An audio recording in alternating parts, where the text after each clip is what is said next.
2,500 years ago, a young prince walked out of a palace and into the forest.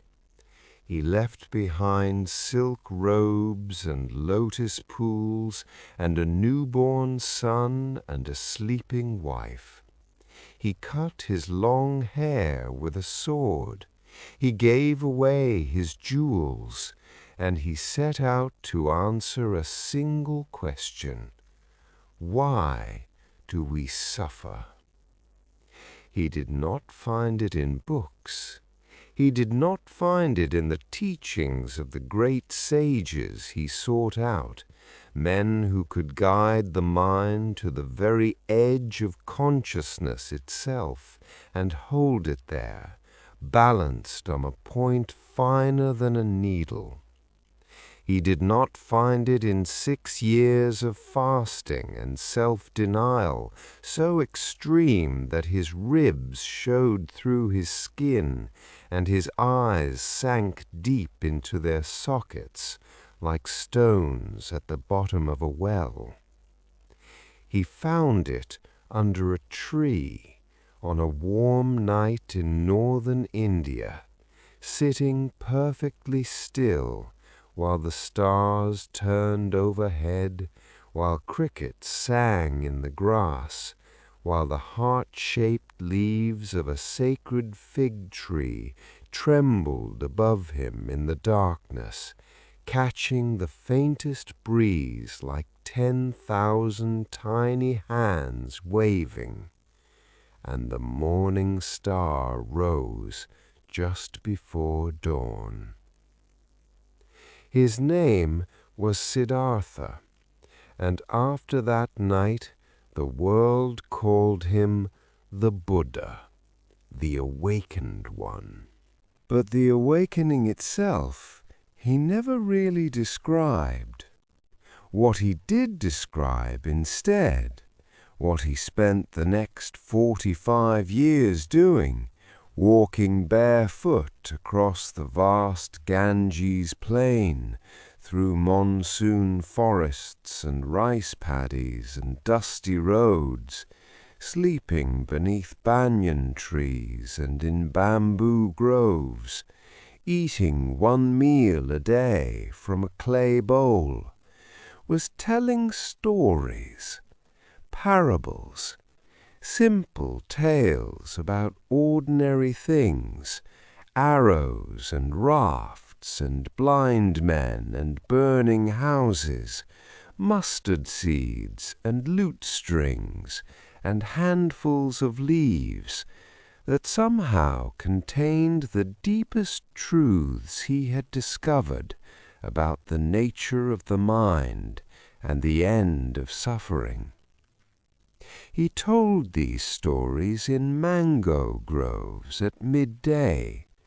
He told them at Vulture Peak, high above the city of Rajagriha, where the wind carried his voice across the valley. He told them at the Jetavana monastery near Sravasti, where he spent 19 rainy seasons, the sound of monsoon rain on the thatched roof mixing with his quiet words. He told them to kings and farmers, to grief-stricken mothers and restless philosophers, to murderers and monks, always watching his listener carefully, always choosing the story that person most needed to hear. Tonight, we are going to sit with those stories. We are going to let them unfold the way they were meant to unfold, slowly, without hurry, the way rain falls on wide leaves in a forest, steady, patient, 1 drop at a time. The Buddha's students used to gather around him in the cool of the evening, on the grass of the deer park at Sarnath, or beneath the great banyans at the bamboo grove near Rajgir, or in the meditation hall at Jetavana, where the stone floors were smooth and cool beneath bare feet, and the scent of sandalwood incense hung in the still air. They would sit quietly and listen, not analyzing, not debating, just receiving the stories the way the earth receives rain. And the stories did their work, not by force, but by patience, by repetition, by the gentle accumulation of images and ideas that seeped into the listener like water seeping into dry ground. There is nothing you need to do with these stories tonight, nothing to memorize, nothing to figure out, nothing to believe or reject or argue with. Just let them come, one after another, like waves arriving on a shore, like the petals of sal blossoms drifting down through warm air, like oil lamps being lit one by one in a long corridor, each one adding a small warm glow to the gathering light. Let your breathing slow. Let the muscles of your face relax. Let the weight of your body settle into wherever you are resting, the way a stone settles to the bottom of a clear pool. And let the voice of an ancient teacher, carried across 25 centuries of telling and retelling, carry you gently toward rest.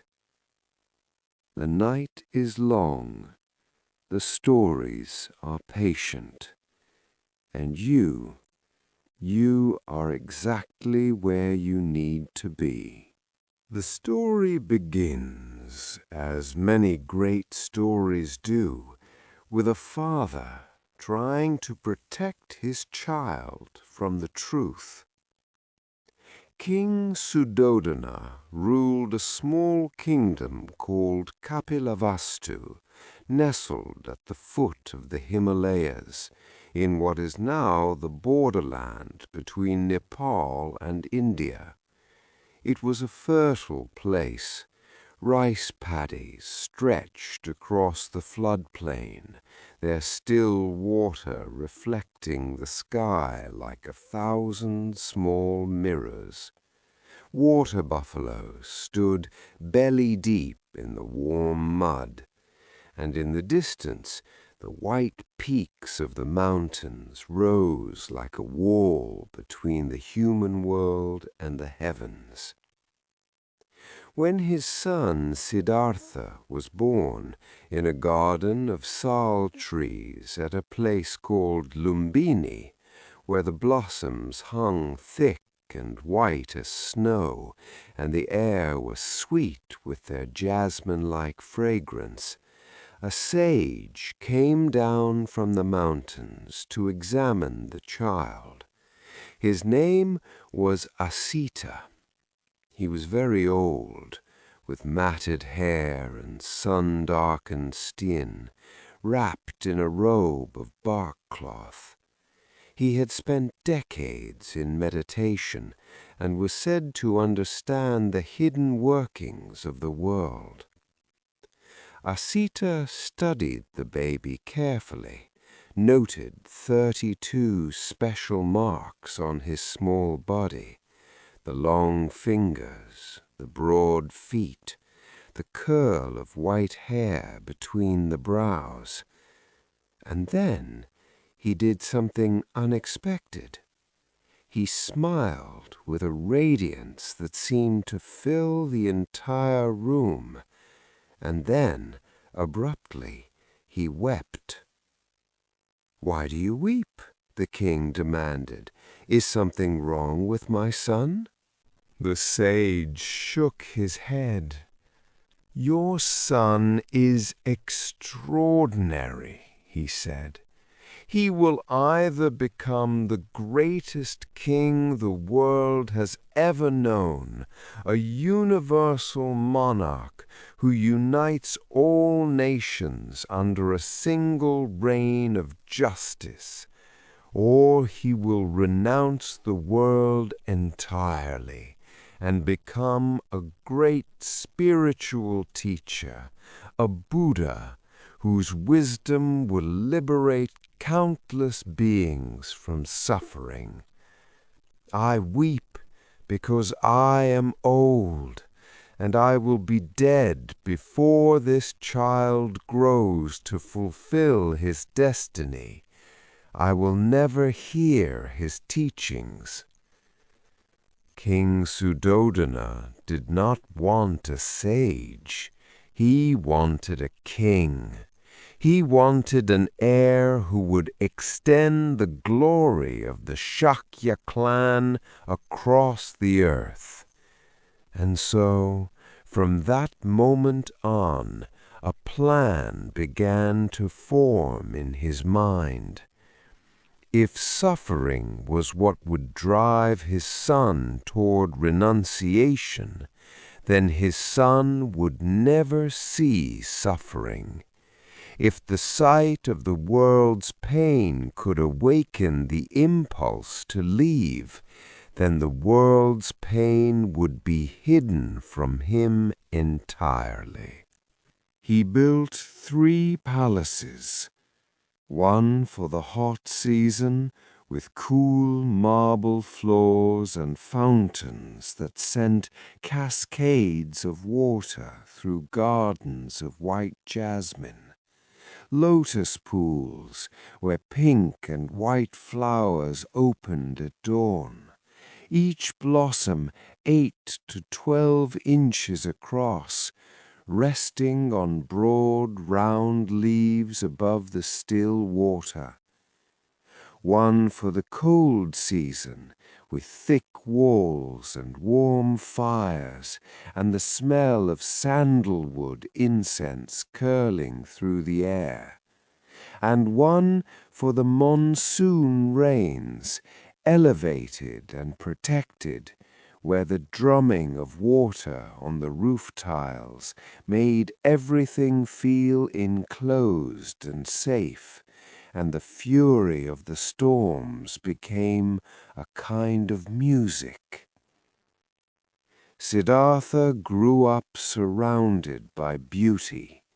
Musicians played the veena and the bamboo flute in the evenings. Dancers performed in the warm lamplit, their silk garments catching the glow of oil lamps. The gardens were always in bloom, because the king had ordered his servants to replace any wilting flower before the prince could see it. Anyone who was old or sick or unhappy was removed from the palace grounds. The walkways were swept clean every morning. The pools were scented with sandalwood. At night, cool air drifted through open archways, carrying the faint sweetness of jasmine, and the only sounds were the trickle of water over stone, the distant notes of a flute, and the soft calls of night birds in the garden. It was a paradise, a carefully constructed dream, and for 29 years it worked. Siddhartha married a beautiful woman named Yashodhara, a princess of the Kolya clan, intelligent and spirited. They had a son named Rahula. He was healthy and wealthy and surrounded by every pleasure the ancient world could offer. And yet something nagged at him. a restlessness he could not name. In the quiet hours, when the music had stopped, and the dancers had retired, and the lamps burned low, he lay awake and stared at the ceiling, and felt a hollowness he could not explain. He began to notice things, the way flowers wilted after a few days, no matter how carefully they were tended, the way the musician's fingers grew stiff by the end of a long evening, tiny cracks in the perfection his father had built, and through them a dim light was beginning to seep, the light of something his father had tried so hard to hide. The legend tells us that Siddhartha finally persuaded his father to let him ride beyond the palace walls. The king gave orders to prepare, sweep the roads, scatter flowers, line the route with healthy young people. Make the world look as beautiful as the palace. But the world does not cooperate with kings. On the first journey, riding in his chariot with his faithful driver Channa at the reins, Siddhartha saw an old man, bent and trembling, leaning on a stick that was itself worn smooth with use. His hair was white and thin as spider silk. His skin hung in loose folds from his bones. His eyes were milky and unfocused. He moved with a shuffling, painful slowness as though searching the ground for something he had lost long ago. Siddhartha had never seen old age before.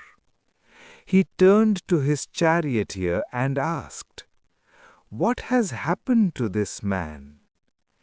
"This is old age," Channa said. "It comes to everyone. Time does this to everybody. Your body, my body, the body of every person you have ever known." "Everyone?" Siddhartha whispered. "Will it come to me?" "Yes, my lord, it will come to you." On the second journey through the southern gate, he saw a sick man lying by the road, shaking with fever, his skin covered in sores. He moaned and writhed on the bare ground.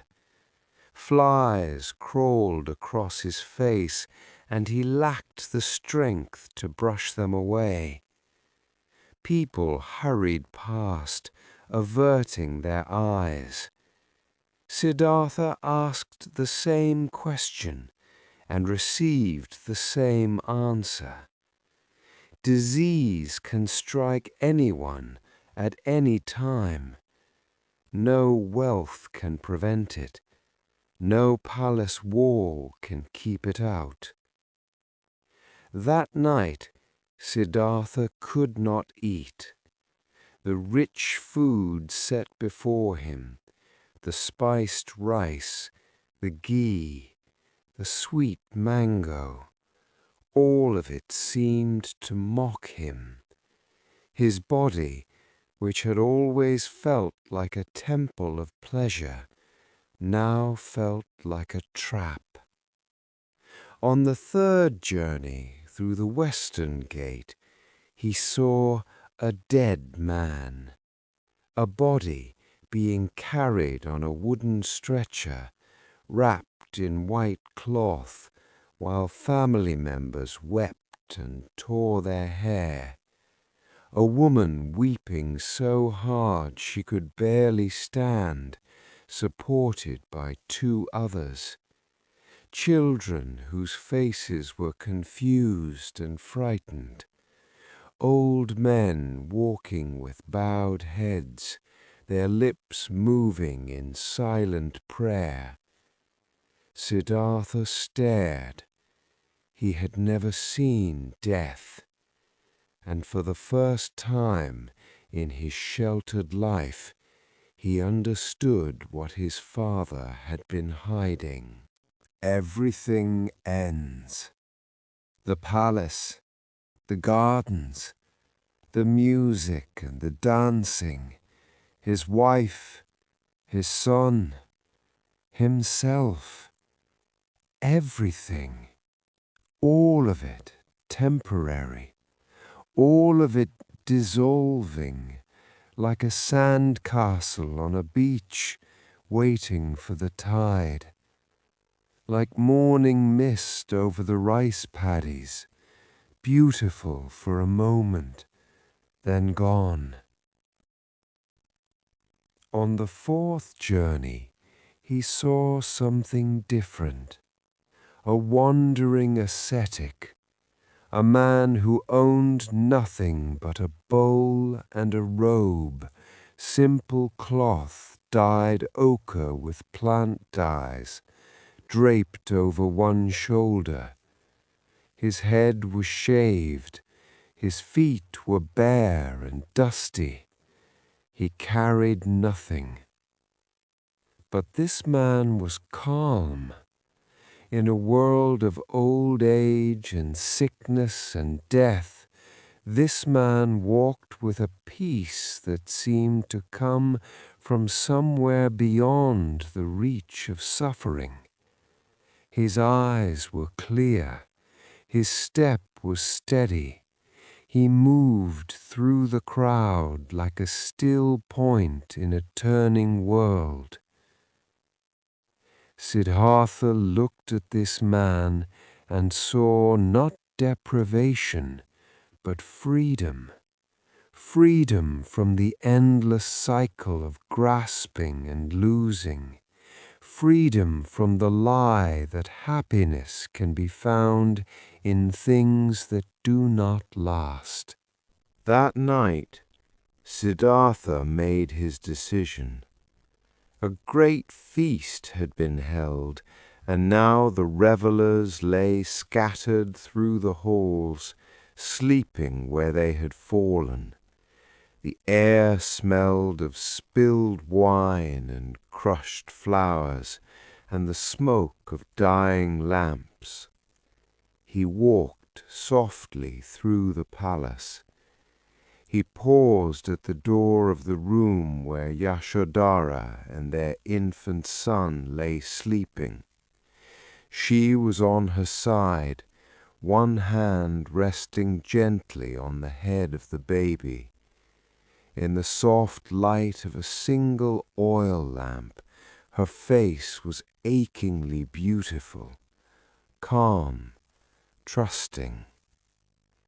He wanted to pick up his child one last time, to feel the soft weight of Rahula in his arms, to breathe in the milky warm scent of his hair.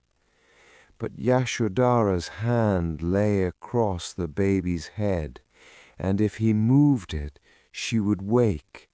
There would be tears. There would be the unbearable pull of love, and he might never leave. So he turned away. He mounted his white horse, Kantaka, and with his servant Chana gripping the horse's tail, he rode out through the eastern gate of Kapilavastu into the darkness, past sleeping villages, past rice paddies that shimmered silver in the moonlight, past groves of dark trees where owls called to one another in low, questioning voices.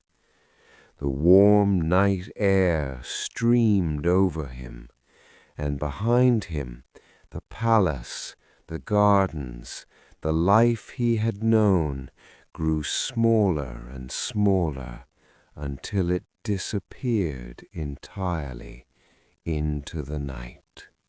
6 years passed of wandering, of studying with the greatest meditation teachers of the age, men who could guide the mind to the sphere of infinite nothingness, to the edge where consciousness itself almost winks out, of fasting and self-denial so extreme that his spine could be felt through his stomach, that his legs became thin as bamboo sticks, his ribs jutted outward like the broken rafters of a ruined house. He ate a single grain of rice per day, then nothing. His skin turned dark and rough as bark. His eyes sank deep. His 5 companions, fellow seekers who had joined him in the forests near the river Neranjara, watched in awe and admiration. But the answer did not come. Suffering did not reveal its secret through more suffering. He had lived in total luxury for 29 years and found nothing. He had lived in total deprivation for 6 years and found nothing. Both extremes, he realized, were obsessions with the body, one through indulgence, the other through abuse. Neither one addressed the mind itself. And so one day, Siddhartha accepted a bowl of rice and milk from a village girl named Sujata. Thick, sweet porridge, kheer, made with honey and cooked slowly until it was warm and fragrant. The sweetness of the milk, the nourishment flowing into his starved body, it was not weakness, it was wisdom. A lamp cannot burn without oil. His 5 companions were disgusted. They called him weak. They turned their backs and left without a word of farewell. Siddhartha was alone. He bathed in the river Neranjara. He crossed to the far bank and entered a grove of trees near the village of Uruvela. There he found a great fig tree, a Ficus religiosa, whose broad canopy of heart-shaped leaves cast a wide circle of shade upon the earth. The leaves were glossy and dark green, each one tapering to a long, elegant point, and they trembled in the slightest breeze, catching the light, making a soft, continuous whisper like 10,000 quiet voices. A grass cutter named Sothia offered him a bundle of kusha grass. Siddhartha arranged it into a simple seat beneath the tree. He sat down. He crossed his legs. He straightened his spine, and he made a vow. He would not rise from this spot until he had found what he was looking for, or he would die trying.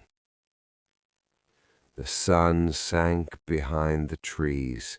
The shadows lengthened, the evening insects began their chorus, and the last great battle of his journey began. The legends say that during the night a being called Mara came to tempt him. Mara is sometimes called the Lord of Illusion, the embodiment of everything that keeps the mind trapped. He is the voice that says, "Go back to sleep." He is craving, fear, doubt. He sent armies of demons, vast hordes of grotesque figures, hurling burning rocks and flaming arrows. But as the weapons flew toward the meditating figure, they were transformed. The burning rocks became flower petals, the flaming arrows became garlands of blossoms. The screaming became the distant sound of wind through bamboo. The violence broke against his stillness like waves against a mountain.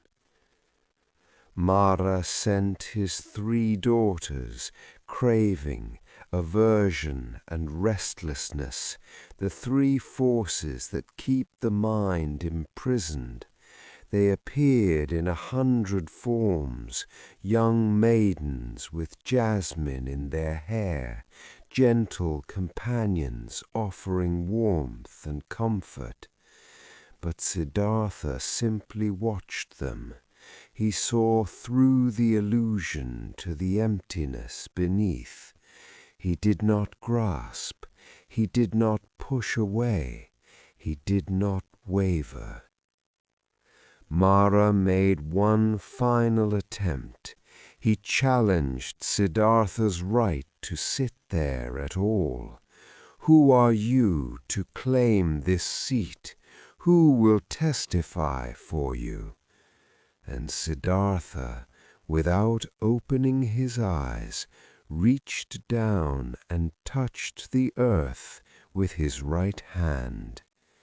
The earth itself, he was saying, bears witness. This moment, this ground, this breath, this is my testimony. The earth trembled, and Mara fled into the darkness. As the night deepened, something began to open. In the first watch, he saw all of his own past lives, stretching back through countless ages, thousands of lives, millions, the sheer weight of all that living, all that suffering, all that repetition. In the second watch, he saw the births and deaths of all beings, the vast wheel of existence turning and turning, governed by craving and ignorance. In the third watch, he understood the chain of causation that binds us to suffering, and how that chain can be broken. He saw that suffering is not eternal, it is a pattern, and patterns can be dissolved. And at dawn, when the morning star appeared on the eastern horizon, brilliant and solitary, burning white against the deep blue sky, he was awake. Not awake from sleep, awake from the dream that all of us are dreaming, the dream that we are separate, the dream that things are permanent, the dream that there is something to hold on to. The tree above him burst into bloom, flowers fell from the sky. The first rays of sunlight streamed through the canopy, and every heart-shaped leaf became translucent, veined with gold. And he sat beneath the tree for 7 more days, just breathing, just being, perfectly at peace. Years later, when the Buddha had been teaching for a long time, walking the dusty roads of the Ganges plain, from village to village, sleeping beneath trees, eating one meal a day from a clay bowl, a woman came to him carrying the body of her dead child. Her name was Kisa Gotami. She was called Kisa, meaning thin, because she came from a very poor family and had known hunger all her life. When she married into a wealthy household, her in-laws treated her with scorn and contempt, looking down on her humble origins. But everything changed when she gave birth to a son. At last she was accepted. At last she was loved. The child became her entire world, the center of all her joy. And the child had died, suddenly, as children sometimes did in ancient India, from fever or snakebite, or one of the 1,000 small catastrophes that claimed young lives.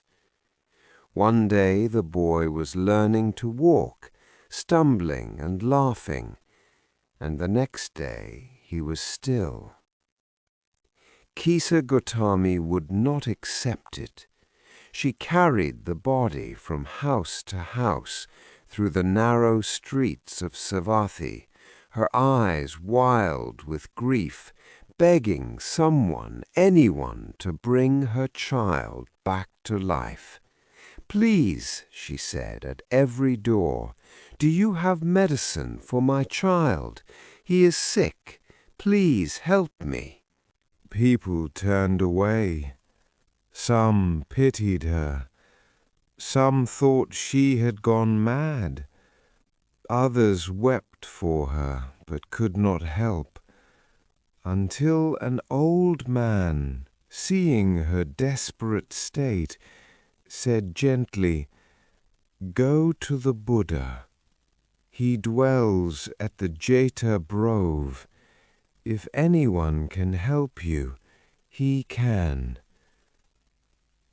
She came to where the Buddha was teaching, beneath the trees of the Jetavana monastery, where the sound of bird song threaded through the branches, and the air smelled of mango blossoms, and she laid the small body at his feet. "Please," she said, "bring my child back." The Buddha looked at her with infinite compassion. He did not tell her the child was dead. He did not lecture her on impermanence. Instead, he said very simply, "I can help you, but first, bring me a handful of mustard seeds from a house where no one has ever died. No parent, no child, no spouse, no servant. Bring me those seeds, and I will restore your child." A mustard seed, the smallest, most common seed in India. Every kitchen had them. The sharp crack of mustard seeds in hot oil was as much a part of village life as the sound of voices. This would be easy. Hope blazing in her heart, Kisa Gotami went to the first house. "Do you have a mustard seed?" "Yes, of course. Take as many as you need." "Has anyone in this house ever died?" The woman's face changed. "My husband," she said softly, "last year." Kisa Gotami went to the next house.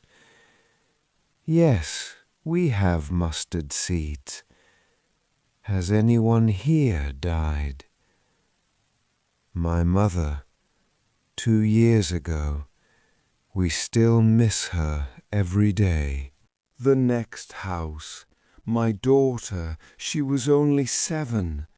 The next, my son, my grandfather, my sister, my father, my infant child.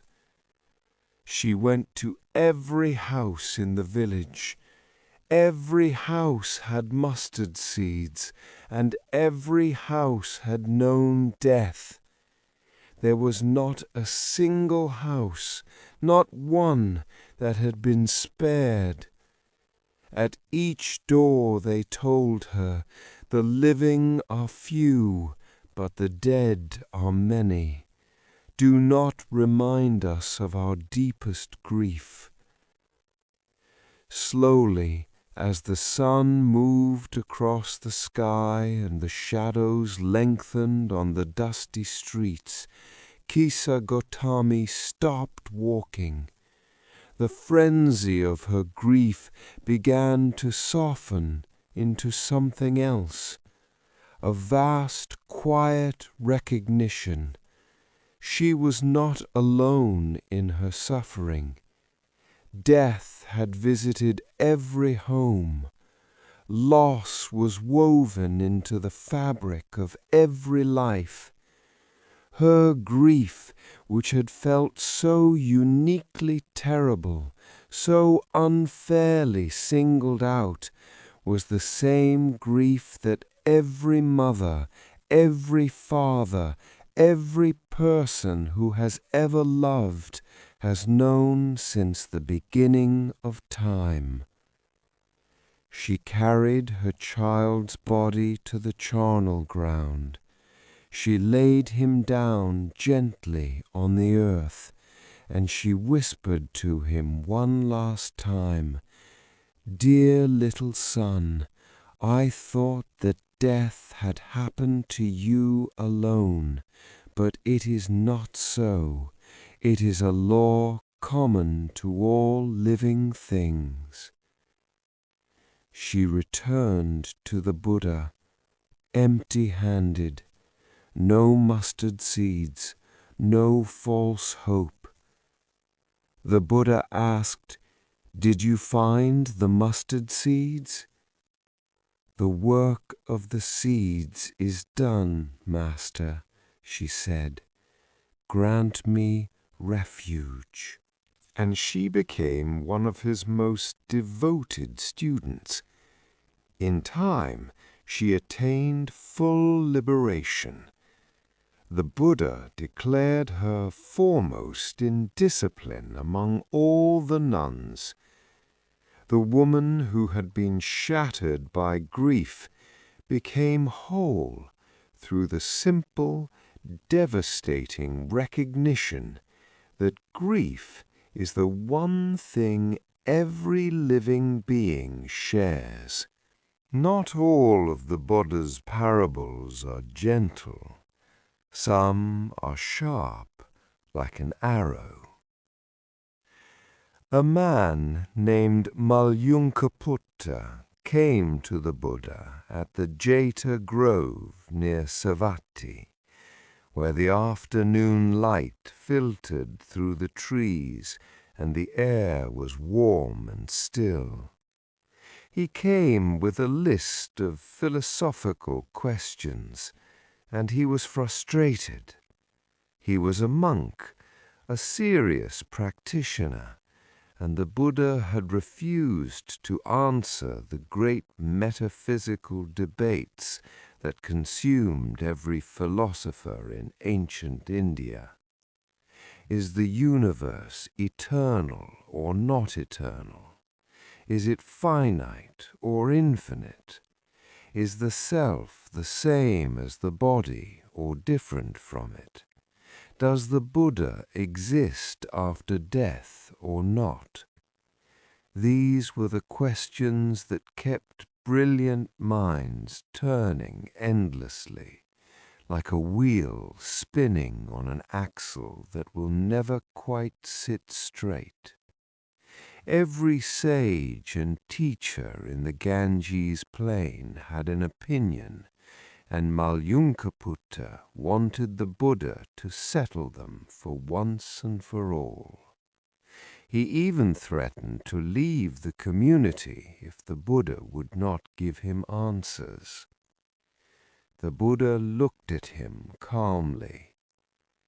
"Tell me, Maljunkaputta, did I ever promise you answers to these questions when you became my student?"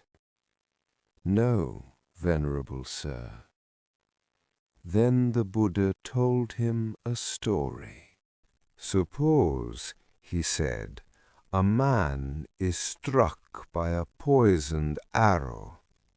His friends rush to find a doctor, a surgeon who can save his life. But the wounded man says, 'Wait, before you remove the arrow, I need to know who shot it. Was he tall or short? Was he dark or fair? What was his name?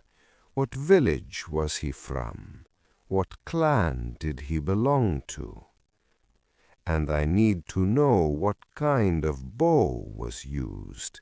Was it a long bow or a crossbow? What was the bowstring made of? Fiber or reed or sinew or hemp or bark? And I need to know what the shaft was made of. Was it wild or cultivated? What kind of feathers were used? Vulture or heron or hawk or peacock or stork? What kind of arrowhead was it? Hooked or razor-edged or curved or barbed?" The Buddha paused. The grove was quiet. A bird called somewhere in the distance. What would happen to this man? He would die, Malunkyaputta admitted. He would die before any of those questions were answered. "Exactly," said the Buddha. He would die with the arrow still in him, surrounded by unanswered questions. And in the same way, if you wait until all the great philosophical questions are settled before you begin the work of freeing yourself from suffering, you will die before you find peace. Whether or not the universe is eternal, there is still birth, aging, sickness, death, sorrow, pain, grief, and despair. And it is the cessation of these, right here, right now, that I teach in this very life." This is one of the Buddha's most distinctive teachings. He was not interested in metaphysics. He was not interested in proving the existence or non-existence of the soul, the beginning or end of the universe, the nature of God or the afterlife. He was a physician, and physicians deal with the wound in front of them. He was interested in one thing, the arrow that is stuck in you right now, the suffering that you carry in this very moment. Can you remove it? Can you ease the pain? Can you stop adding to it? That is all that matters, not the great cosmic questions that the mind loves to chew on endlessly, especially late at night, especially when the house is quiet and the darkness feels vast, and the mind begins its favorite game of spinning and spinning on questions that have no bottom. But the simple, immediate, practical question, what is hurting right now, and can I set it down? There is something deeply liberating in this teaching. The Buddha is not saying that the great questions have no answers. He is saying they are not relevant to the urgent task at hand. You are suffering now. The arrow is in your body now. The wound is real and present, and the surgeon is standing right here with clean hands and steady eyes, ready to help. But you have to stop asking about the feathers on the arrow. You have to stop demanding to know the archer's name and hometown. You have to consent to being healed. So many of us lie awake at night with arrows we refuse to let anyone remove because we have not yet finished analyzing them. We replay conversations, searching for the exact moment things went wrong. We rehearse futures, trying to anticipate every possible outcome.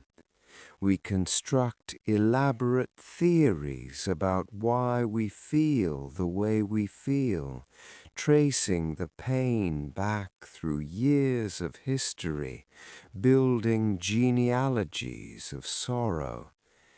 And all the while, the arrow sits there, quietly, patiently, doing its work. The forest of unanswered questions will still be there in the morning, but tonight the arrow does not need a philosophical explanation. It needs a physician. It needs a gentle hand. It needs to come out. Let the questions rest. Let the arrow rest. Let yourself rest. The Buddha once said in a grove of trees near Shavati, speaking to his monks as the evening light slanted through the branches and the first crickets began to sing, "When an untrained person is struck by pain, it is as if they were struck by two arrows. The first arrow is the pain itself, a physical sensation, a loss, a disappointment, an ache in the body, an event that hurts. This first arrow is unavoidable. It is part of being alive in a body, in a world where things change and break and end. Every person who has ever drawn breath has felt this arrow. It comes to kings and beggars alike. It comes to the young and the old, the wise and the foolish. No palace wall can keep it out. No amount of wealth can deflect it. It simply arrives, the way weather arrives, the way night arrives, without asking permission. The second arrow, the Buddha said, is optional. The trained person feels the first arrow and stops there. They feel the pain without adding a story to it. They experience the sensation without wrapping it in judgment. They do not pile resistance on top of pain or resentment on top of loss, or fear on top of uncertainty. They feel what is there to be felt, clearly, fully, without denial, and they let it be. The text says, when a well-taught, noble disciple is touched by a painful feeling, they do not sorrow, they do not grieve, they do not lament. They feel one feeling, a bodily one, not a mental one. One arrow, not two. Think about what this means for tonight. If you are lying awake and sleep has not yet come, there may be a first arrow, discomfort, restlessness, a mind that will not quiet down, an ache somewhere in the body, the simple fact of wakefulness when you wish you were sleeping. This is the first arrow, and it is not pleasant. But the second arrow, the one that says, I should be asleep by now, what is wrong with me? I'm going to be exhausted tomorrow. This always happens. I can never sleep when I need to. That arrow is something you are shooting at yourself. You are both the archer and the target, and you can put the bow down. The experience of lying awake is not by itself suffering. It is just an experience, a quiet room, a dark ceiling, the sound of your own breathing, the warmth of the blanket. Without the second arrow, without the story of failure and frustration and dread, this moment is actually quite peaceful. You are safe, you are warm, you are horizontal. The world is quiet. The first arrow you cannot always avoid. Pain arrives, loss arrives, sleeplessness arrives, the body aches, the heart grieves, the mind remembers things it would rather forget. These arrows come unbidden, fired from a bow you never see, landing where they will. This is the ancient truth of the first noble teaching.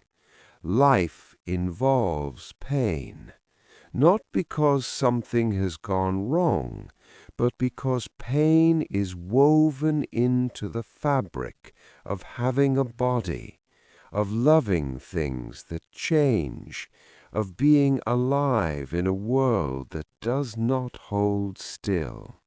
But the second arrow, the story, the judgment, the catastrophizing, that one is in your hands. And the simple act of noticing, oh, there is the second arrow. I am telling myself a story about this pain. I am adding layers of meaning to a sensation that is just a sensation, is sometimes enough to let it fall, to watch it clatter harmlessly to the ground, to feel the space where the second wound would have been, and find instead just stillness, just the cool air of the room, just the weight of your blanket, just the quiet sound of your own breathing, in and out, steady as the tide. The trained heart does not deny the first arrow. It does not pretend the pain is not there. It simply refuses to pick up the bow and fire the second one. And in that refusal, in that small, quiet act of not adding, there is an enormous freedom, a clearing in the forest, a patch of calm water in a turbulent river, a space where rest can finally find you. Just this breath, just this moment. One arrow, not two.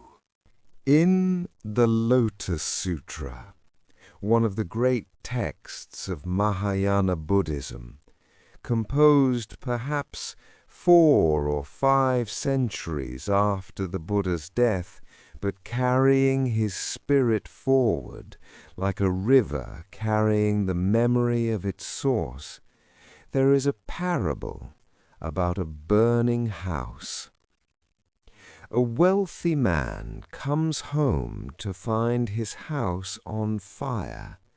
It is a great house, ancient and vast, with crumbling pillars and dry thatch, and timbers so old they catch like kindling. Flames leap from every corner. Smoke pours through the corridors. The heat builds. And his children are inside, playing with toys, chasing each other through the rooms, laughing and shouting, completely unaware of the danger. He calls to them, "Come out, the house is burning." But the children do not listen. They are absorbed in their games. The word fire means nothing to them.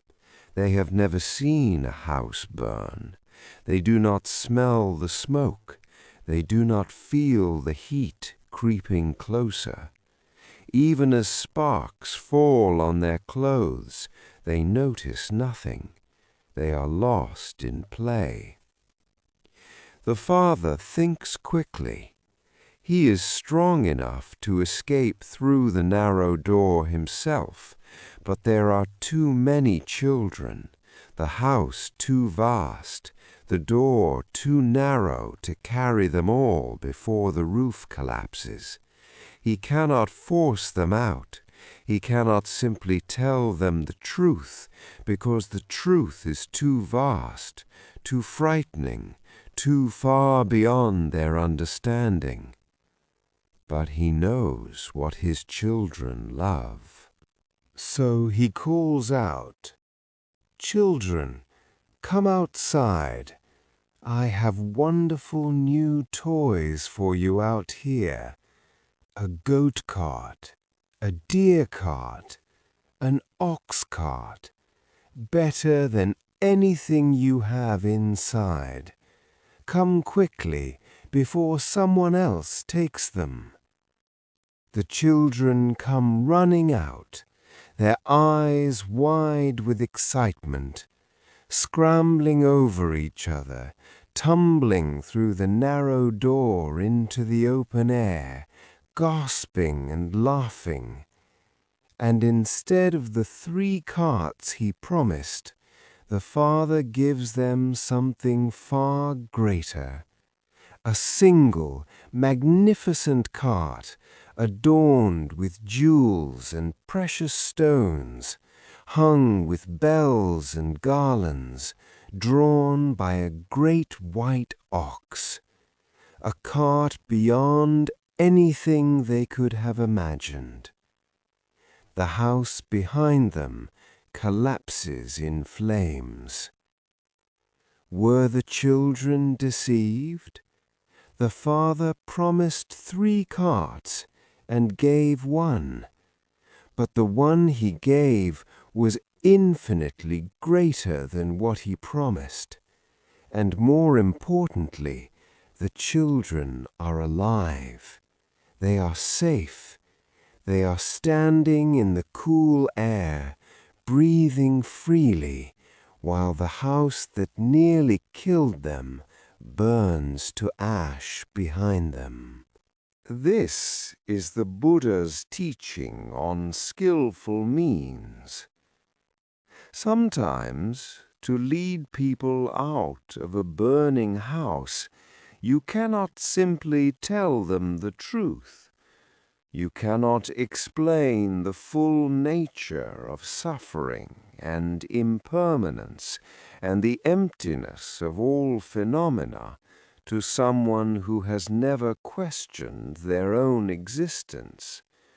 So you offer them something they can grasp, a story, a practice, a set of rules, a promise of reward, a parable about a burning house. Not because these things are the ultimate truth, but because they get people moving. They get people out the door. The house is burning.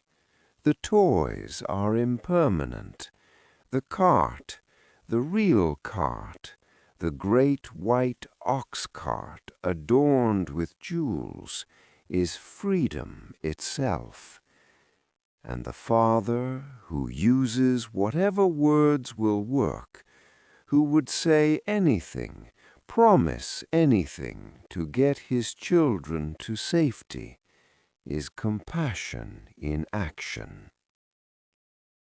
Tonight, consider that your own mind might be a house with many rooms, and some of those rooms, the ones where you store your worries and regrets and fears, and the endless replay of things you cannot change, might be smoldering.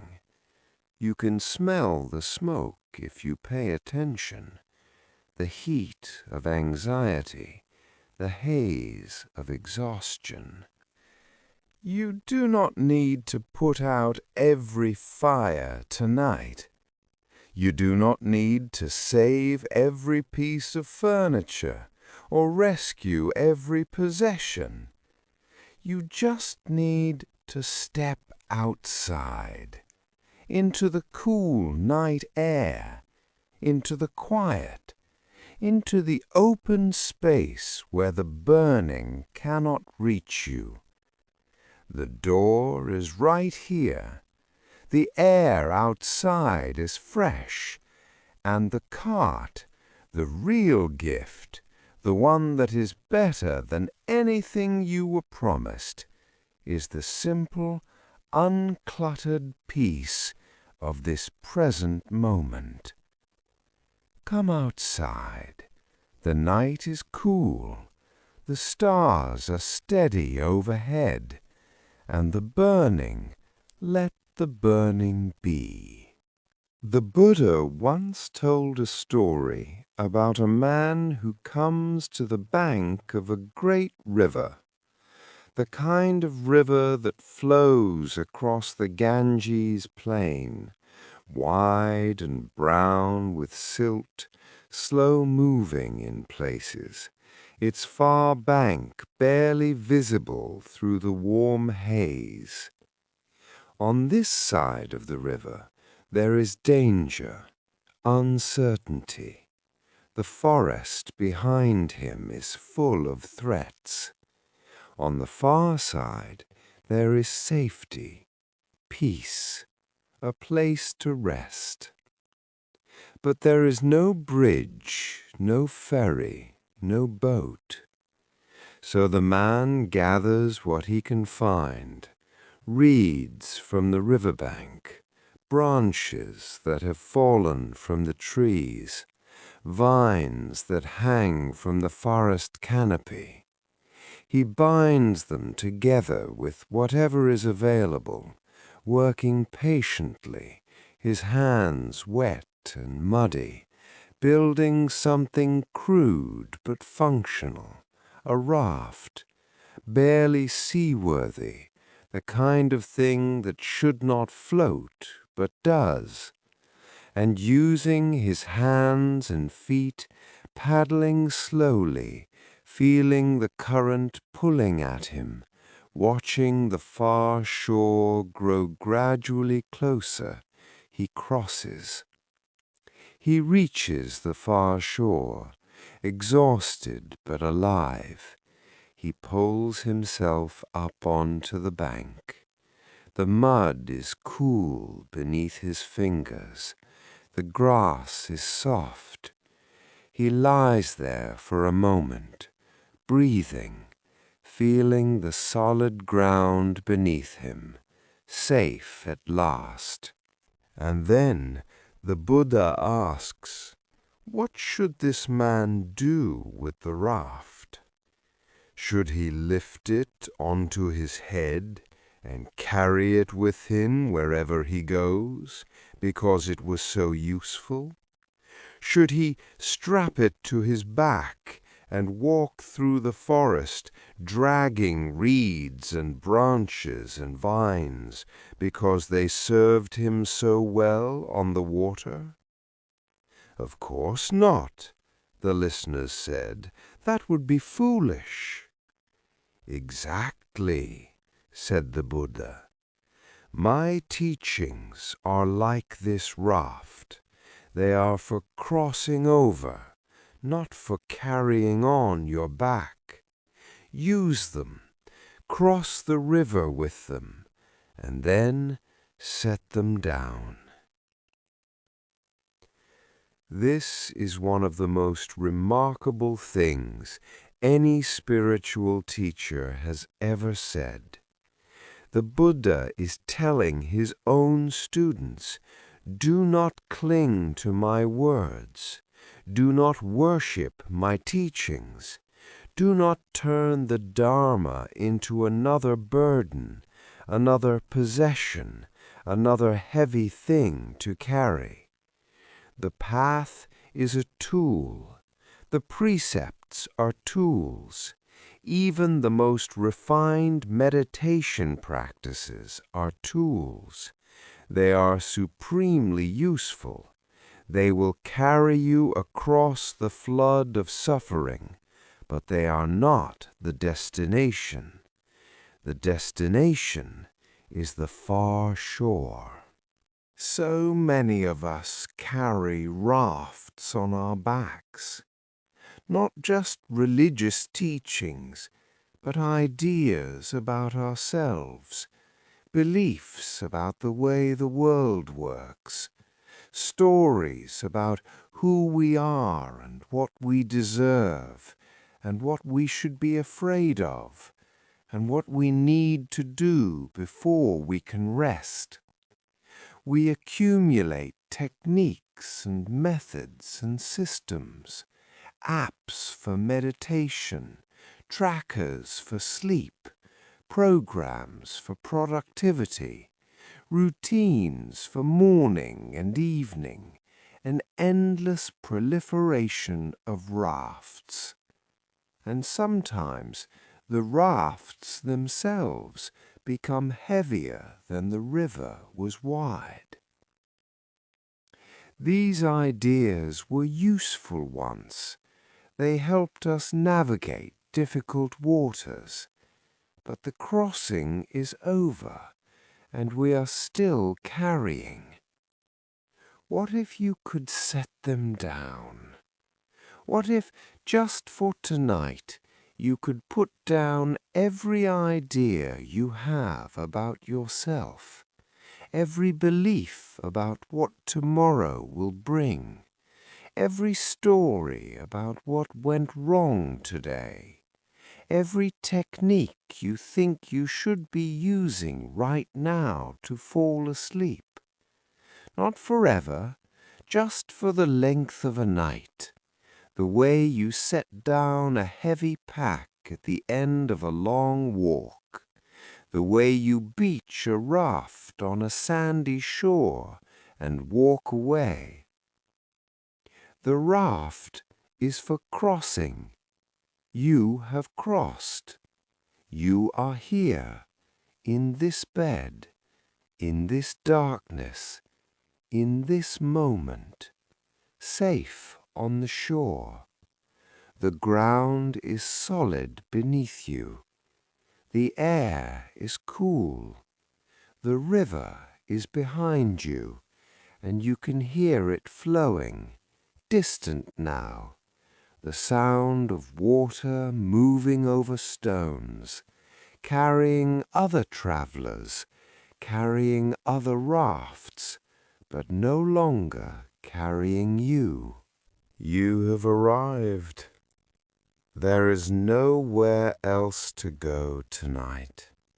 No more rivers to cross, no more shores to reach. The journey, whatever it was today, is over. The raft can rest on the sand. The reeds and branches and vines that held you above the water, they have done their work.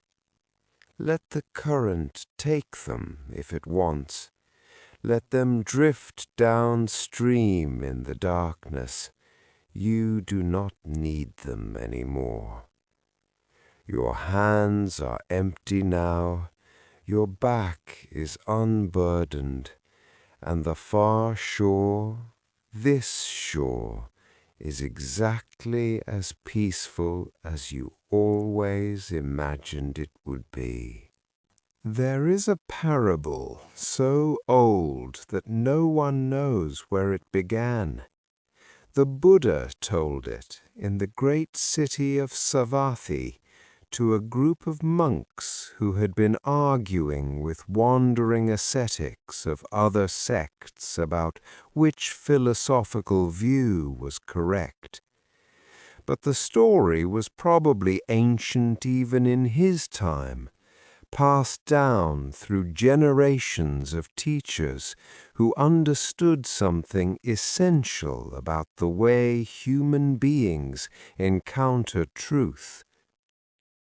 A king, fond of spectacles and diversions, summoned a group of men who had been blind since birth. He placed an elephant before them, a great beast standing patient and warm in the palace courtyard, its skin rough and textured, its breath deep and slow. "Touch the elephant," the king said, "and tell me what it is."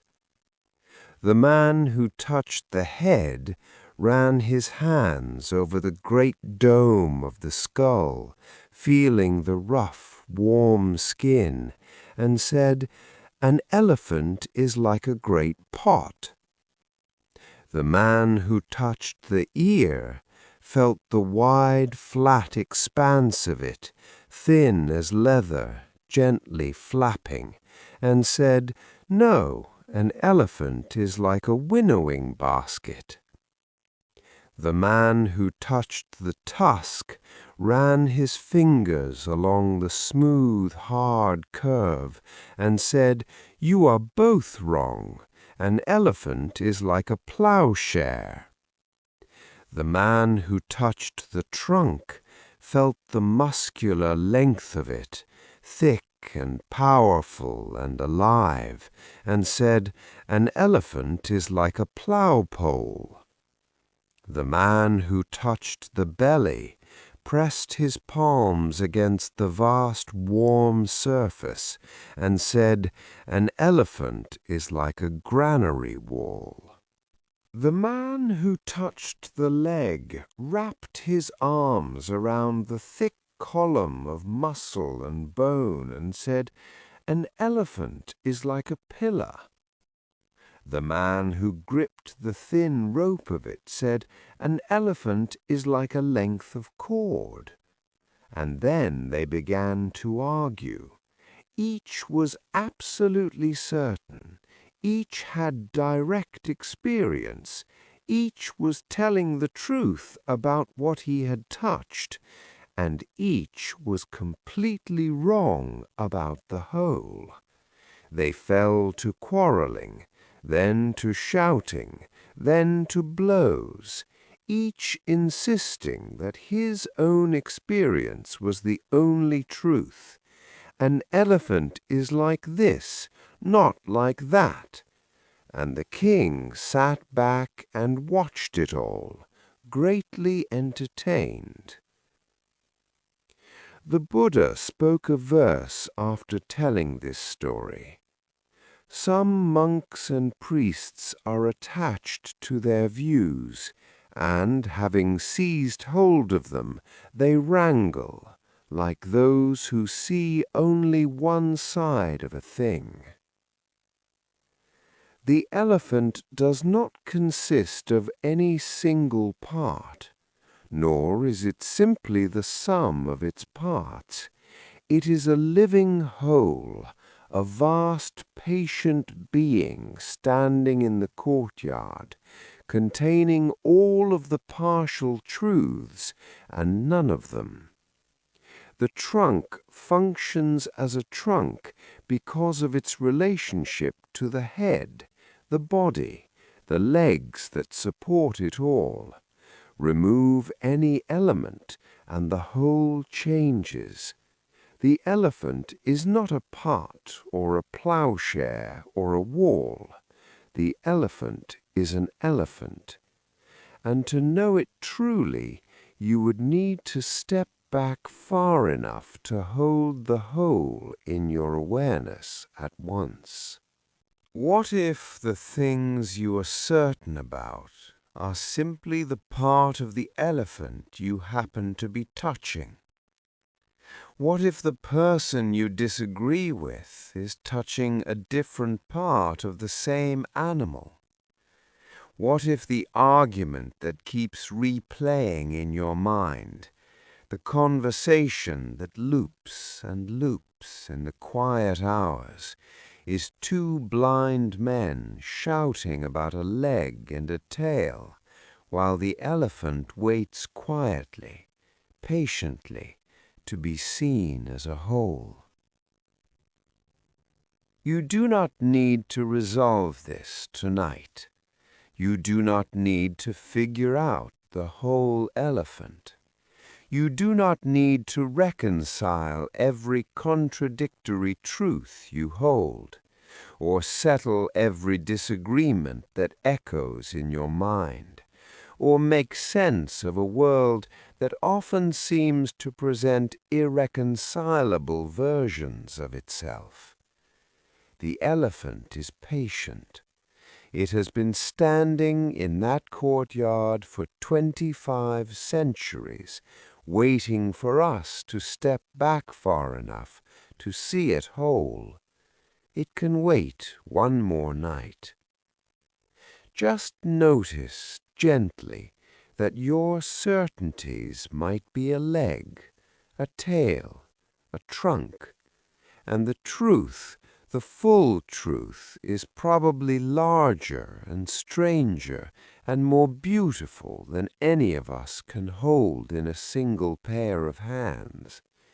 It is as large as the elephant itself, warm and breathing and alive, containing multitudes, containing contradictions, containing the leg and the tail and the tusk and the trunk and the vast smooth belly, all at once, all part of one living whole. Let the argument rest. Let the elephant stand, patient and quiet in the courtyard of the night. Let the blind men sleep, and in the morning, perhaps, with fresh eyes and rested hands, you will reach out and touch a part you have not touched before. And the elephant, the great patient elephant, will still be there, waiting, breathing, whole. One day, the Buddha was walking through a forest of simsapa trees with his students. It was autumn. The trees were golden and amber, and leaves drifted down through the cool air like slow rain. The light filtered through the canopy in long shafts, catching the floating leaves, making them glow for a moment before they settled silently on the forest floor. The air was fragrant with the smell of fallen leaves and warm earth, and the deeper green scent of the trees themselves. The Buddha paused in his walking. He reached down and picked up a small handful of leaves, perhaps 5 or 6, still golden, still warm from the filtered sunlight. He held them up for his monks to see. Their stems were thin and dry between his fingers. Then he asked a question. "What do you think, monks? Which is more, the leaves in my hand or the leaves in the forest?" The monks looked at the small cluster of leaves in the Buddha's palm. Then they gazed upward at the vast canopy overhead, the thousands upon thousands of leaves still clinging to branches, trembling in the slightest breeze, and the countless more that carpeted the forest floor in every direction, stretching away as far as the eye could see. "The leaves in the forest, Lord, far more, immeasurably more." The Buddha nodded. "In the same way," he said, "what I have taught you is like the leaves in my hand. What I have not taught you, what I know but have chosen not to share, is like the leaves in the forest." The monks were quiet. The forest rustled around them. A bird called from somewhere in the canopy, a single clear note. "And why have I not taught you those things? Because they do not lead to the end of suffering. They do not lead to peace. They do not lead to awakening.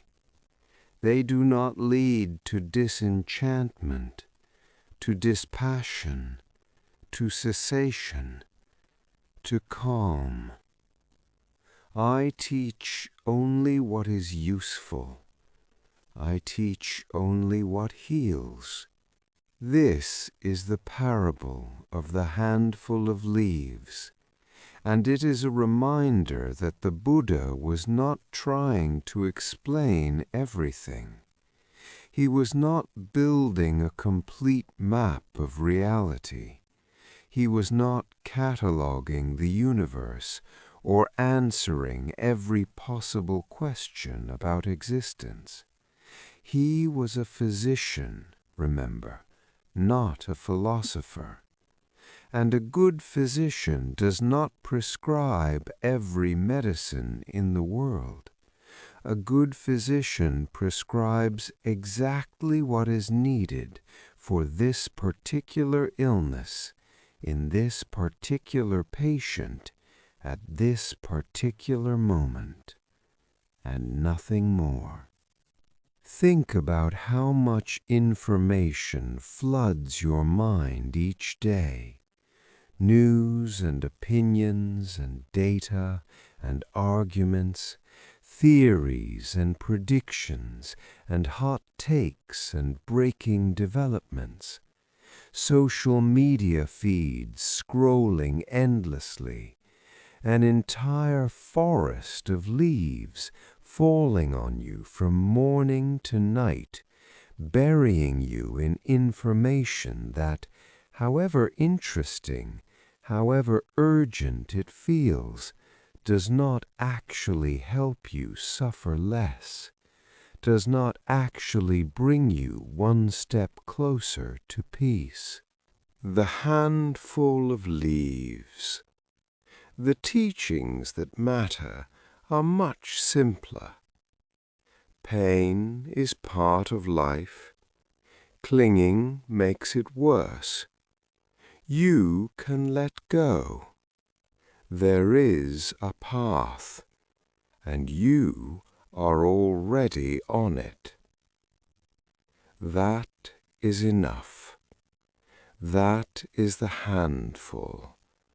The rest, the forest, the endless proliferation of things to know and worry about and have opinions on, can wait. It will still be there in the morning. The forest does not disappear while you sleep. The leaves do not stop falling. But you do not need to catch every one. You need only the handful in your palm. And even that you can set down now. Imagine the Simsapa forest on that autumn afternoon, the golden light slanting through the branches, the whisper of leaves drifting down, each one turning slowly in the air, catching the light for a moment, then settling softly on the forest floor among all the others that have fallen before.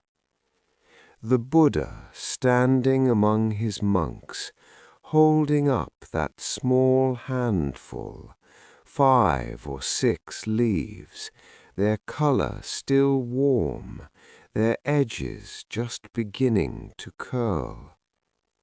What I have taught you is like these leaves. What I have not taught you is like the forest. And the forest stretches away in every direction, immeasurable, its canopy so thick that the sky is only glimpsed in patches of blue between the branches. But the handful, the precious handful, has done its work. Let it go. Let the leaves return to the earth. Let your hands be empty. Let your mind be still. The forest will keep its secrets until morning. Tonight, the handful is enough. A monk named Sona was struggling with his meditation. He had been a musician before he became a monk, a skilled player of the veena, the long-necked lute with its gourd resonators and metal strings that was the most refined instrument of ancient India. His fingers had once coaxed beautiful music from those strings, delicate ragas that could make listeners weep with their beauty. But now those same hands were cracked and bleeding. He practiced walking meditation with such ferocious intensity that his feet left bloody marks on the ground. He sat for hours without moving, his back rigid, his jaw clenched, pushing himself harder and harder. He barely ate, he barely slept.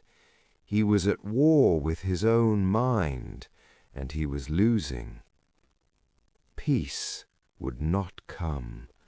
The harder he tried, the further it receded, like a mirage on a dusty road. He grew frustrated, desperate.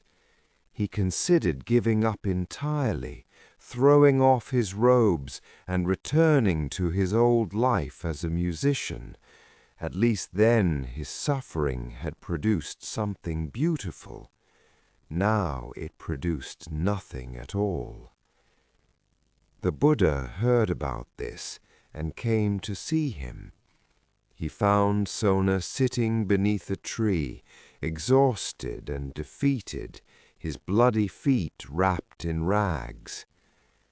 "Sona," the Buddha said gently, "before you became a monk, you were a musician. You played the veena, is that right?" "Yes, Lord." "Tell me, when the strings of your veena were too tight, wound so taut they hummed even when you were not playing, did it sound good?" "No, Lord. The sound was harsh and strained, and the strings would snap. And when the strings were too loose, hanging slack across the bridge, barely making contact, the sound was dull and flat. No music could be made. The notes had no resonance, no life.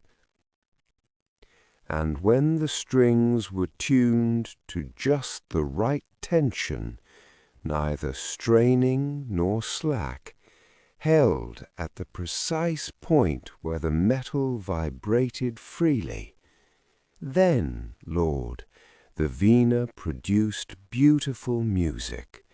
The notes rang clear and true. The overtones shimmered.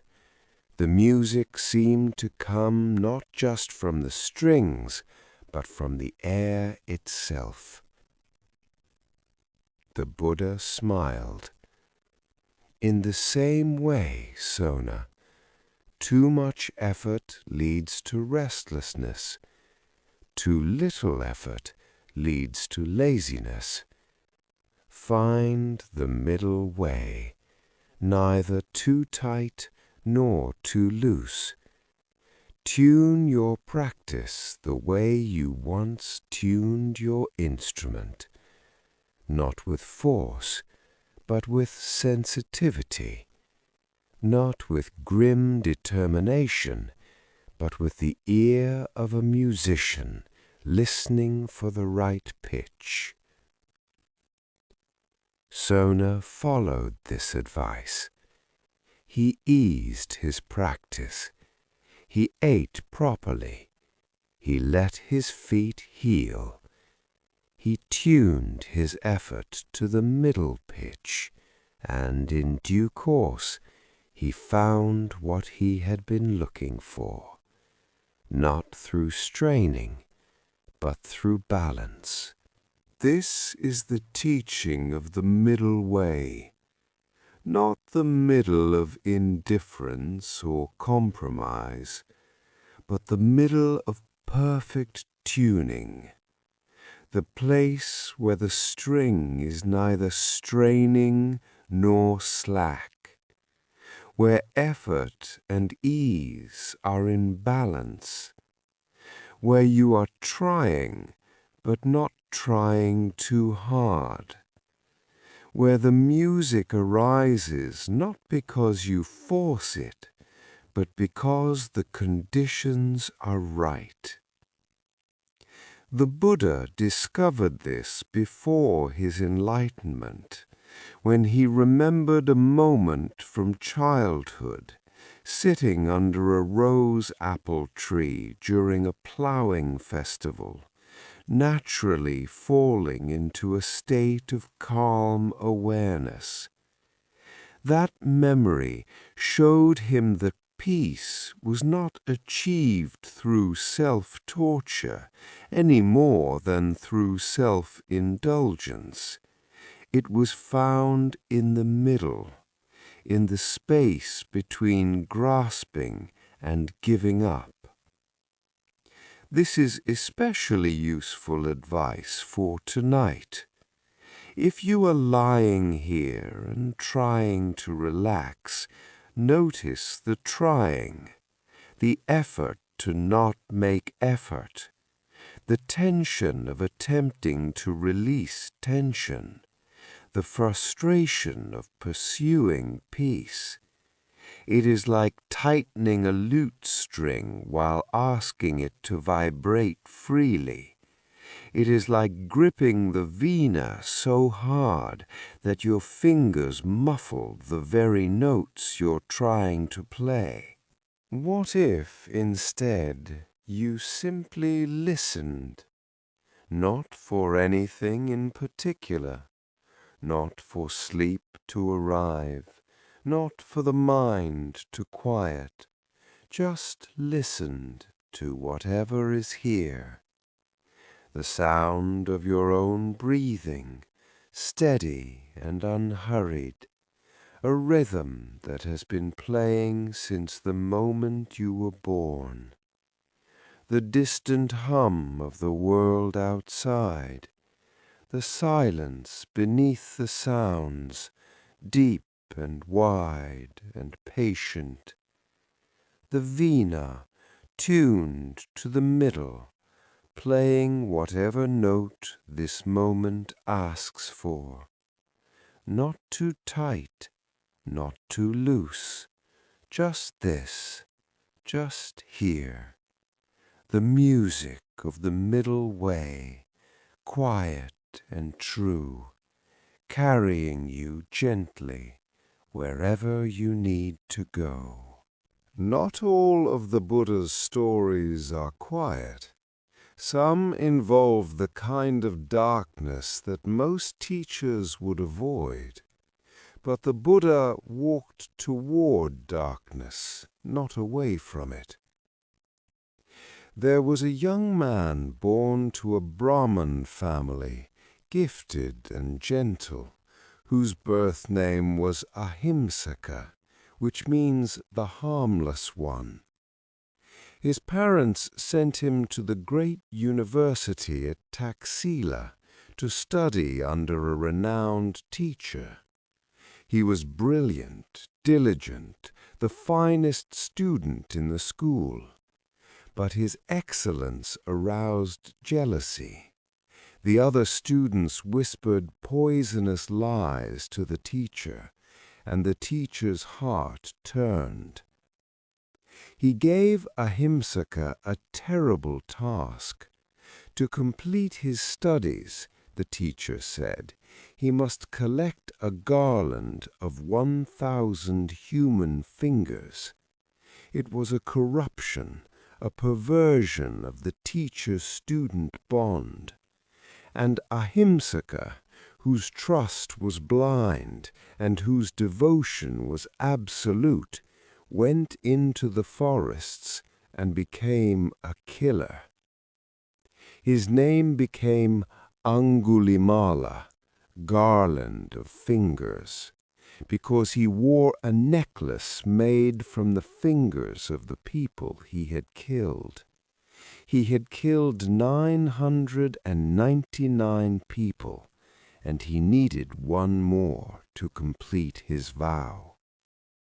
The region where Angulimala lived was a place of terror. No one traveled the roads, no one ventured into the forest. The king had sent soldiers to hunt him down. They had not returned. Even the birds had gone quiet in those woods, as though the forest itself was holding its breath. And then the Buddha decided to walk that road alone. His monks begged him not to go. "It is too dangerous, Lord. He will kill you." The Buddha listened to their warnings. He looked at them with that steady calm that nothing could disturb, and he walked into the forest. Angulimala saw the monk approaching, a solitary figure on the dusty road, wearing simple robes, carrying nothing, easy prey. He picked up his sword and began to run. But something strange happened.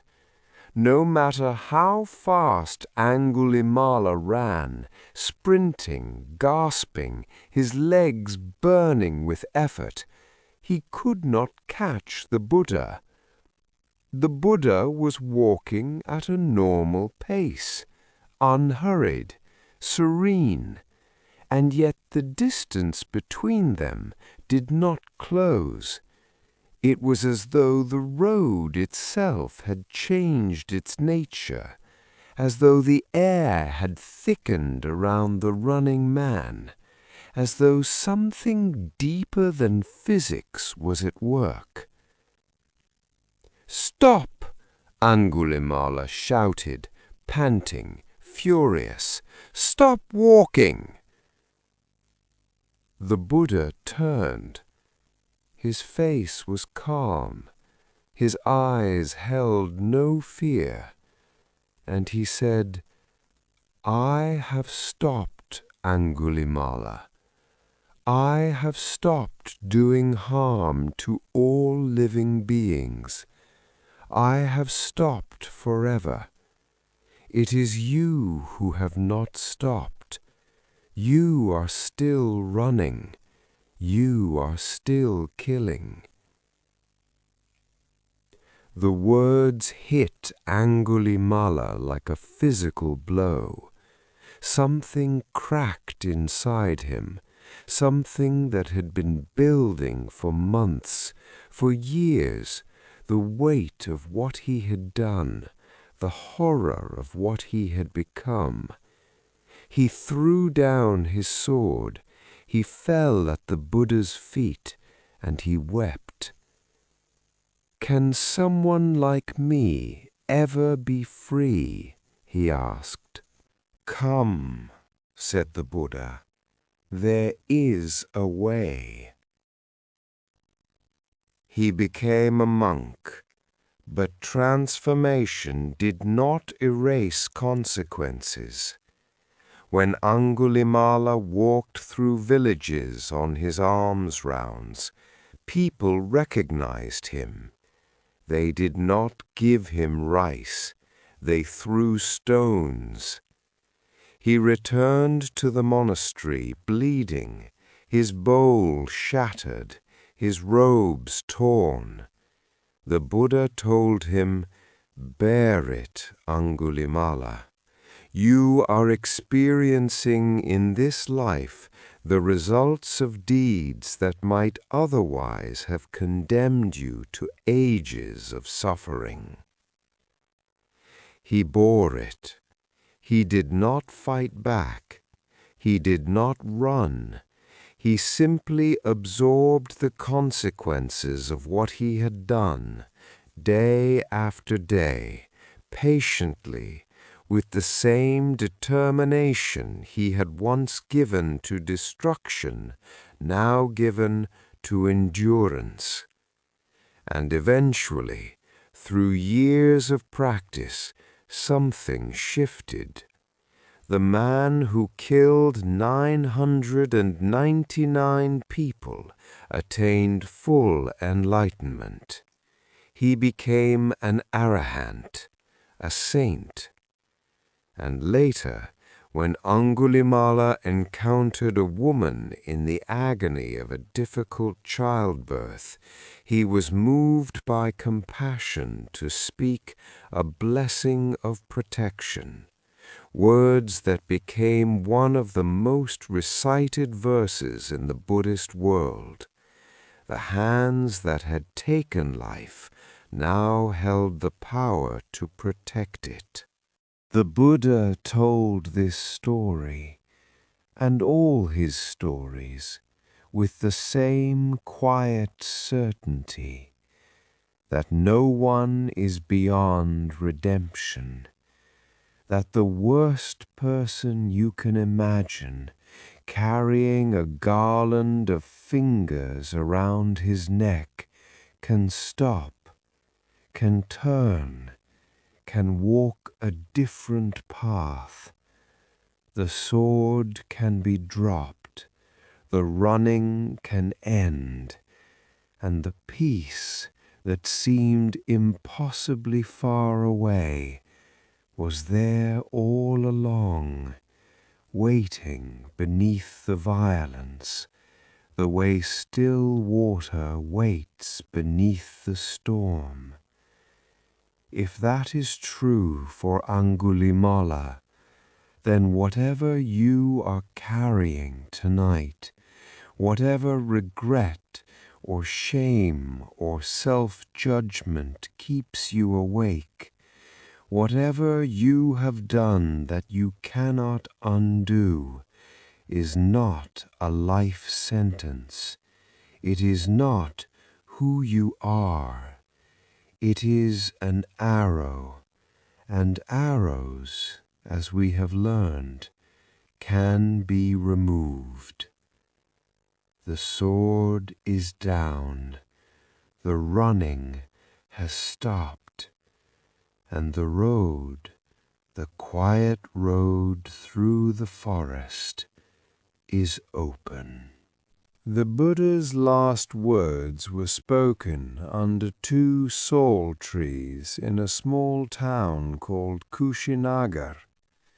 He was 80 years old. He had been teaching for 45 years. He had walked thousands of miles across the Ganges plain, barefoot, carrying nothing but a bowl and a robe, through monsoon rains and dry season dust, through cities and villages and forests and fields, past rice paddies that shimmered like mirrors in the morning light, along rivers where fishermen cast their nets at dawn. He was tired now. His body had been failing for some time, racked by a painful illness that no medicine could ease. But he had kept walking, kept teaching, kept meeting anyone who came to him with questions.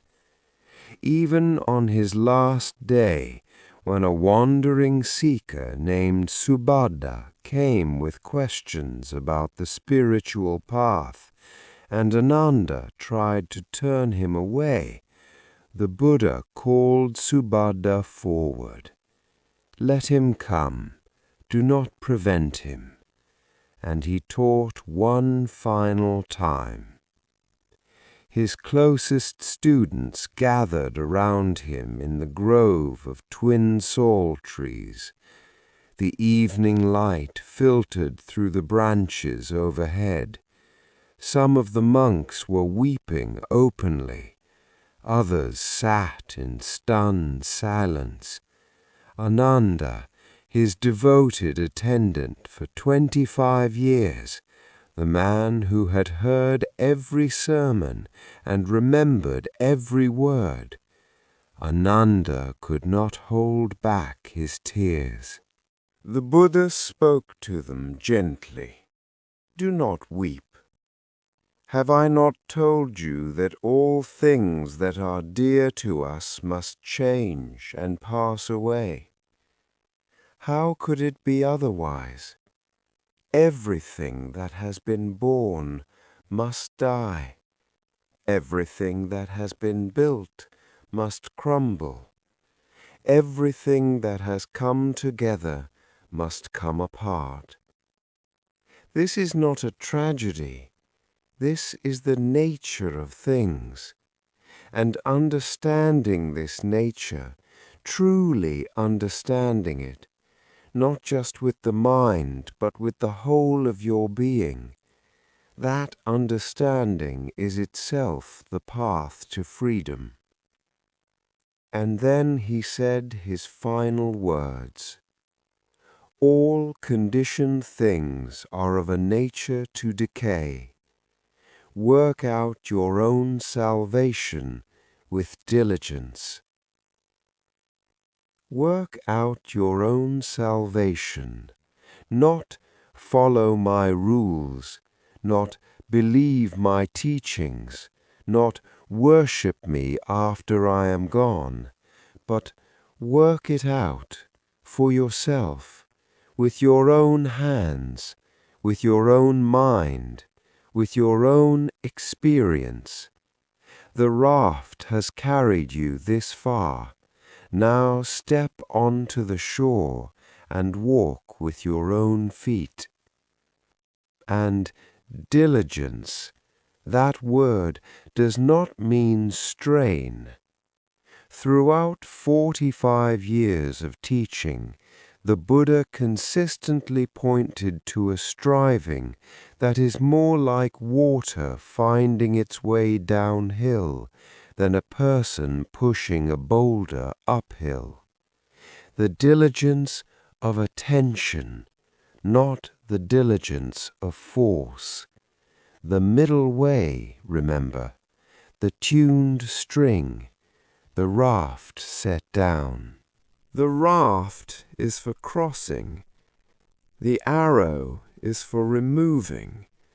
The lute is for tuning. The mustard seed is for learning that grief is universal. The handful of leaves is for knowing that simplicity is enough. The elephant is for teaching us humility. The burning house is for finding our way to safety, and Angulimala is for knowing that no one is beyond the reach of peace.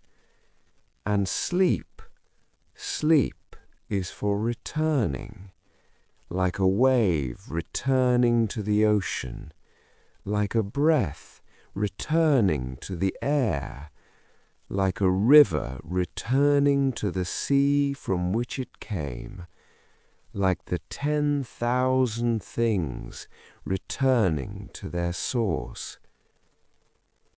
The sal trees were blooming out of season on the night the Buddha died, white and cream-colored petals falling like snow onto his resting body, the air filled with their jasmine-like fragrance, sweet and warm, as though the trees themselves knew what was happening and wanted to mark it with beauty. The legends say the earth trembled, the stars trembled in the sky, the rivers overflowed their banks. But what actually happened was simpler than any legend. An old man, lying on his right side between two trees, in the posture of a lion, one foot resting upon the other, closed his eyes. He entered into meditation. He moved through deeper and deeper states of stillness, and then, with the gentleness of a candle flame going out in a room where no wind blows, he let go. The way you are letting go now of the stories, of the parables, of the voice telling them. One by one, like beads slipping from a string, the words are falling away. The burning house is quiet. The arrow has been removed. The raft is beached on the shore. The lute is silent. The leaves have settled on the forest floor. And what remains, what has always remained beneath the stories and the teachings and the effort to understand, is silence and stillness and the profound, effortless peace that was here before the first word was spoken, and will be here long after the last word has faded. Rest now. The teacher is sleeping. The flowers are falling. The sal blossoms drift through the warm night air like snow that will never reach the ground. And the night, soft and warm as the air in Lumbini, where this story began among the flowering trees, holds you gently, the way the earth held Siddhartha on the night he finally stopped searching and found what had been there all along. The morning star will rise, it always does, but that is hours away. And between now and then, there is only this breath, this darkness, this peace. Rest now.